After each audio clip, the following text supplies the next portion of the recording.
हम भी जब किसी के लिए कुछ त्याग करते हैं तो हमें लगता है कि उसका फल बहुत ज़्यादा मिला है और कई बार लगता है कि बहुत कम फल मिला है। ऐसा इसलिए होता है क्योंकि ईश्वर का दृष्टिकोण हमारे दृष्टिकोण से बड़ा होता है। एक बार रवि और सोनू दोनों दोस्त अपने गांव के पास एक तीर्थ स्थल पर गए। वहां दर्शन करने के बाद वह दोनों सीढ़ियों पर बैठे थे तो उनको वहां उनका पुराना मित्र मनोज मिला। तीनों कई घंटों तक बातें करते रहे। फिर मनोज ने कहा, मुझे बहुत भूख लगी है। तो रवि ने कहा, मेरे पास 5 रोटियां हैं। और सोनू ने कहा, मेरे पास 3 रोटियां हैं। वह सोचते हैं कि इन 8 रोटियों को 3 हिस्सों में कैसे बांटें। फिर रवि एक सुझाव देता है कि हर रोटी को 3 हिस्सों में बांट लेते हैं। इस तरह रोटियों के 24 हिस्से हो गए और हर एक को 8 हिस्से आए।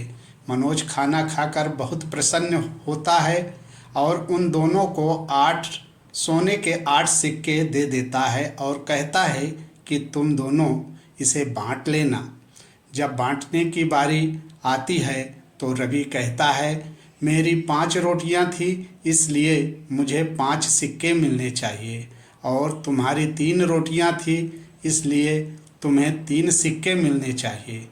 लेकिन सोनू कहता है, खाना तो हम सब ने एक जितना खाया तो सिक्के भी आधे आधे बांटने चाहिए। हम दोनों को 4-4 सिक्के मिलने चाहिए।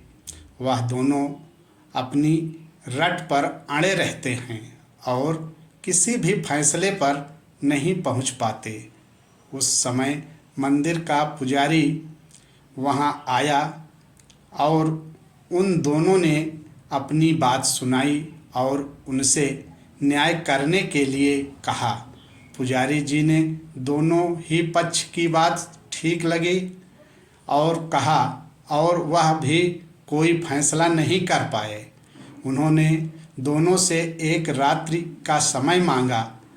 उन दोनों को मंदिर की सराय में रात गुजारने को कहा। रात्रि में जब पुजारी सो रहे थे तो ईश्वर उनके स्वप्न में आए और उनसे पूछा कि किस चिंता में खोए हो। पुजारी जी कहते हैं कि प्रभु, मैं फैसला नहीं कर पा रहा हूँ कि रवि का तर्क सही है या सोनू का। तो प्रभु कहते हैं, दोनों का ही तर्क गलत है, क्योंकि जिसका जितना बड़ा त्याग उसका उतना बड़ा हिस्सा होता है। सोनू ने अपनी रोटियों के 9 हिस्से किए, 8 स्वयं खा लिया और 1 मनोज को दिया, जबकि रवि ने 5 रोटियों के 15 टुकड़े किए और 8 स्वयं खाए और 7 मनोज को दिए। तो किसका त्याग बड़ा हुआ?